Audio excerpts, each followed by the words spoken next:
When I was younger, Harley-Davidson had a kind of presence you didn't question, the same way people look at Porsche or Ferrari and just understand what they represent. It wasn't about specs, it was about meaning. That idea stayed with me for years. The thought that one day I'd reach that point. Not just to own one, but to be part of what it stood for. But now that I'm closer to that moment, something feels different. The way people talk about it has changed. The certainty is gone. The excitement is replaced with hesitation. And instead of feeling like a goal, it feels like a decision people are second-guessing. And when that shift happens quietly across enough people, it stops being an opinion and starts becoming a pattern. So, instead of ignoring it, it's time to address it. What needed to be said? Harley-Davidson, I'm writing this without hype, without anger, and without pretending I know everything. I'm writing it as someone who grew up believing in what you stood for. Someone who watched your name carry weight in every conversation about motorcycles. And someone who expected that feeling to still be there when it was finally time to own one. Somewhere along the way, that feeling changed. And it did not feel like a natural evolution. It felt like something important slipped out of your hands. You did not just change the bikes, you changed what it felt like to ride one. That difference is not something you can measure on paper or fix with a spec sheet. It shows up the moment someone throws a leg over the seat and realizes the connection is not what it used to be. It shows up in the way people talk about your brand now compared to how they used to talk about it, without hesitation. It shows up in the quiet pause before someone says whether it is worth it. This is not coming from a place of hate. It is coming from a place of disappointment that only exists when something actually mattered to begin with. There was a time when your name meant something solid, something earned, something that did not need explaining. Now it feels like that meaning has been diluted, like decisions were made that did not fully consider what riders actually value once the road gets long and the miles start adding up. Nobody expects a company to stay frozen in time. Things change. Bikes evolve, riders adapt, but there is a difference between evolving with your riders and drifting away from them. Right now, it feels like the distance has grown wider than anyone expected, and it did not happen loudly. It happened quietly, over time, until people started noticing that the experience no longer matched the promise. Things didn't break overnight, but you could feel it coming. The shift nobody could explain. It did not start with one model or one decision you could point to and say that was the moment everything shifted. It started as a feeling that was hard to explain, but easy to recognize if you had spent enough time around motorcycles. The kind of feeling that creeps in slowly, where nothing seems completely wrong, yet nothing feels exactly right either. You would see a bike, and something about it would feel slightly off. Not enough to call it a failure, but enough to make you think twice. The kind of hesitation that never used to exist. It showed up in conversations where people used to speak with confidence and now spoke with caution, choosing their words more carefully than before. Decisions started to feel rushed in a way that did not match the pace of the brand's history. There used to be a sense that things were built with patience, with an understanding that riders would notice the small details over time. Then, it started to feel like those details were not being given the same level of attention, like something had changed in how choices were being made behind the scenes. There was also a growing sense that something did not sit right, even if you could not fully explain why. You did not need a spec sheet to tell you that. You did not need numbers or comparisons. You could feel it the same way you feel when a bike is not quite dialed in on a long ride. It is not always obvious at first, but it becomes clearer the longer you stay on it.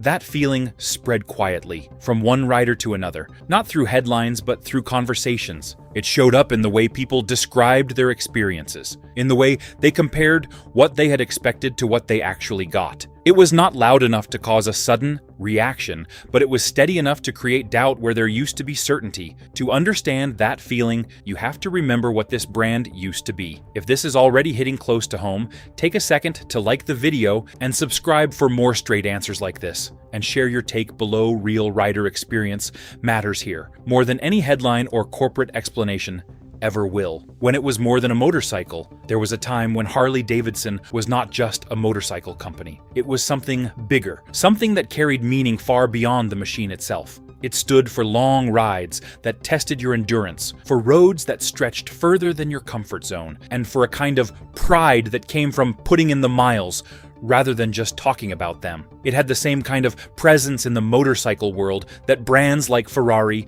and Porsche have in the car world. Not because of what they built mechanically, but because of what they represented culturally. When people heard the name, they understood what it stood for, without needing an explanation. It was about identity, about belonging, about being part of something that had history behind it. That meaning was built on real riding, not marketing. It came from people who spent long hours on the road, who dealt with weather, distance, and fatigue, and who still chose to keep going because the experience was worth it. The bikes were not perfect, but they felt alive in a way that made those imperfections part of the story rather than a flaw. Comfort mattered, but so did character. The way a bike handled over long distances, the way it settled into a rhythm after a few hours, the way it made you feel when you pulled into a stop after a full day on the road. Those were the things that defined the brand, not just the look or the name on the tank. Owning one was not just about buying a product. It was about reaching a point where you felt ready to be part of that story. It was something you worked toward, something you looked forward to, something that felt earned rather than handed to you. That's what made the dream real, and why it feels different now, what changed, and why it matters. What people hear now is not the same as what they used to hear. Words like overpriced and not worth it come up more often, not as isolated complaints, but as part of a broader shift in how the brand is viewed. These are not just opinions from outsiders. They are coming from riders who once spoke about the brand with certainty. What stands out even more is the hesitation. There used to be excitement when someone talked about getting one, a sense of anticipation that made the decision feel obvious. Now, there is a pause, a moment where people weigh their options more carefully, where they consider alternatives in a way they did not before. You can see it in how conversations have changed. Instead of assuming it is the natural choice, people are asking more questions. They are comparing more, thinking more, and sometimes walking away without making the move they once would have made without hesitation. It is not about one specific issue. It is about a shift in perception that has taken hold over time, the kind of shift that does not announce itself, but becomes clear when you look at how people react now compared to how they reacted before. So, what actually changed behind the scenes? Decisions made off the bike. There is a difference between leaders who ride daily and leaders who manage from distance. One group learns through miles, through discomfort, through long hours in the saddle, where small problems become impossible to ignore. The other group learns through reports, meetings, and summaries that filter reality into something easier to handle. Both can run a company, but only one truly understands what happens once the road stretches out beyond the first few minutes. When someone rides every day, they feel every vibration, every seat pressure point, every small decision that affects comfort over time. They do not need a review or a complaint to know something is off. Their body tells them before anyone else does. That kind of feedback loop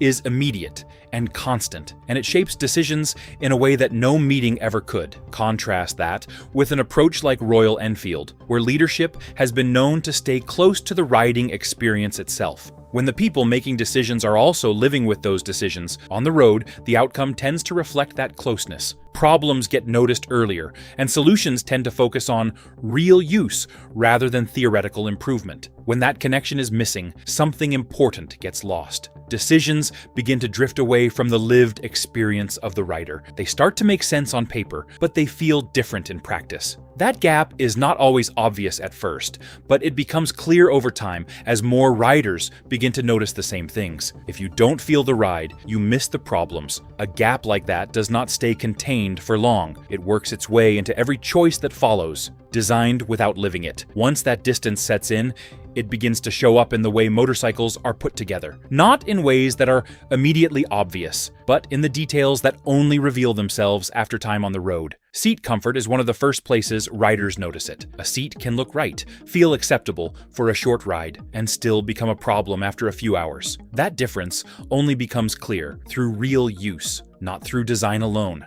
Tire choices tell a similar story. The profile, the way the bike settles into corners, the way it handles uneven surfaces over distance. These are not just technical decisions. They shape how the motorcycle behaves in real conditions. Riders who spend long days on the road can feel when something has been tuned for appearance or short-term impression rather than long-term usability. Touring usability goes even deeper. Things like wind protection, riding position, and how the bike carries weight over distance are not headline features, but they define whether a motorcycle can handle real miles without wearing the rider down. These are the kinds of decisions that only make full sense when someone has experienced those miles firsthand. When those elements start to feel slightly off, it creates a pattern, not one major flaw, but a series of small mismatches between what the bike promises and what it delivers over time. Riders may not always explain it the same way, but they recognize it when they feel it. These are not issues that show up in a quick test ride. They appear gradually, as the miles add up. And by the time they are fully clear, the impression has already formed. Beyond how the bike feels, another shift started becoming harder to ignore. Paying more, getting less. Pricing is one of the clearest places where changes can be measured directly. When you look at what a Harley costs and compare it to what is available elsewhere, the gap becomes difficult to overlook. This is not about emotion or loyalty. It is a simple comparison of numbers and what those numbers represent in the current market. A potential buyer now has to consider not just the cost of the motorcycle itself, but what else that same amount of money could provide. In many cases, alternatives offer similar or even broader capabilities at a lower entry point. That creates a real decision point where there used to be a more automatic choice. The entry barrier becomes more visible as a result. Riders who might have considered stepping into the brand now have to weigh that decision more carefully. It is no longer just about wanting the bike. It is about justifying the cost in a way that makes sense against other options. This does not eliminate demand, but it changes how demand behaves. Instead of moving forward with confidence, buyers pause, compare, and sometimes decide differently. That shift is not dramatic on its own, but it becomes significant when it happens across a larger group of riders over time. Even with that gap in place, the underlying issue goes further than price alone, the plan that came too late. At a strategic level, there has been an assumption that riders will eventually move toward the brand as they get older. The idea is that as people gain more experience and financial stability, they will naturally transition into these motorcycles. On paper, that logic appears consistent with past patterns, where riders often worked their way up over time. The problem is that the environment around that pattern has changed. Riders coming in now are exposed to a wider range of options earlier, and they form preferences based on those experiences. If those early experiences come from other brands that meet their needs more directly, the expected transition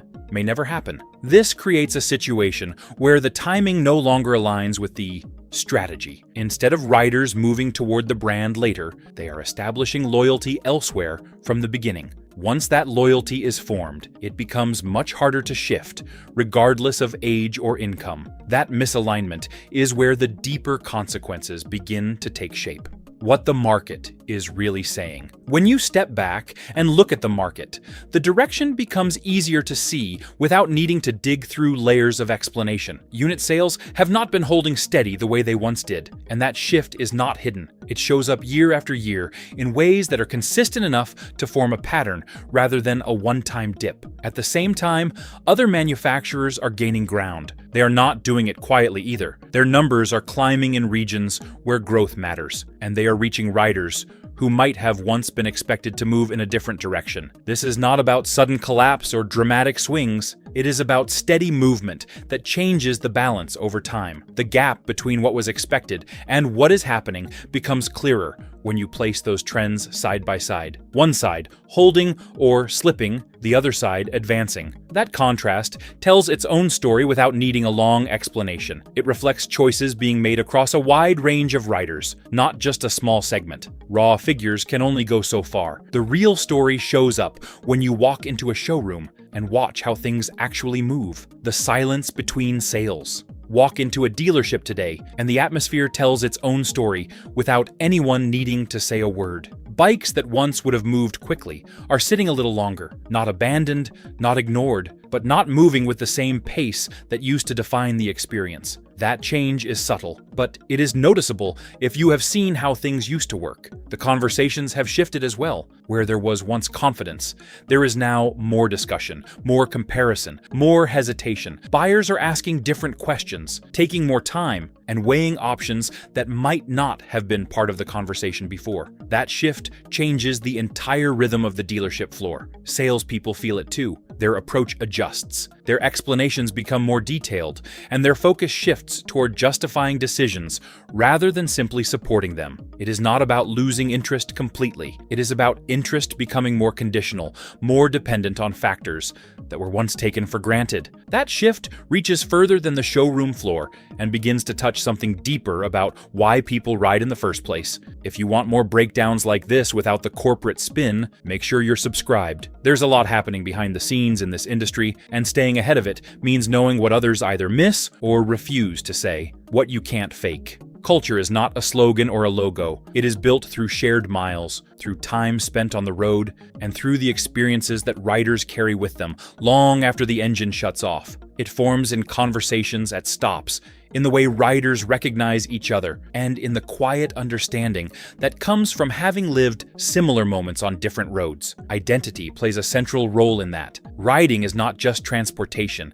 It becomes part of how someone sees themselves and how they are seen by others. That identity grows through repetition, through habits, and through the sense of belonging that develops over time. It is not something that can be created instantly or adjusted quickly. Community is what ties those elements together. It shows up in group rides, in shared knowledge, and in the willingness to help another rider without needing a reason. That connection builds trust, and over time, it becomes one of the strongest parts of the entire experience. When that sense of alignment starts to shift, attention naturally begins to move toward other options, the quiet exit. Across different markets, the growth of companies like Royal Enfield shows how quickly momentum can build when riders find something that meets their expectations more directly. Their approach has focused on accessibility, usability, and a connection to real-world riding conditions that resonates with a wide range of people. At the same time, Japanese manufacturers continue to reinforce their reputation for reliability. Models like the Goldwing have built trust over decades by delivering consistent performance over long distances. That kind of reliability is not just about engineering. It is about the confidence riders develop when they know what to expect every time they start the engine. These alternatives do not replace what Harley-Davidson represents. They offer something different, and in some cases, that difference aligns more closely with what certain riders are looking for at a given moment. The decision to choose another bike is not always about leaving one brand behind. It is often about finding the best fit for current needs. The pattern extends beyond individual choices and begins to reflect a wider movement across the entire industry. The direction is clear now. Across the wider market, the direction is becoming clearer with each passing season. Manufacturers are placing more emphasis on affordability, making it easier for riders to enter without taking on unnecessary burden. That does not mean cutting corners. It means designing motorcycles that balance cost with real-world usefulness, giving riders something they can live with over time instead of something that feels out of reach from the start. Usability has also taken a more central role. Bikes are being built with everyday riding in mind, not just first impressions. That shows up in how they handle longer distances, how they respond in different conditions, and how they fit into a rider's routine beyond short trips. The focus is shifting toward machines that serve the rider consistently rather than impressing them briefly. Rider-focused design ties these changes together. Instead of building around image alone, more attention is being given to how a motorcycle actually feels after hours on the road. That includes comfort, balance, and the small details that only reveal themselves with time. These decisions are not always visible at a glance, but they become clear through experience. A change in direction like this also influences how newer riders approach the entire experience, how this generation sees it. Riders coming in now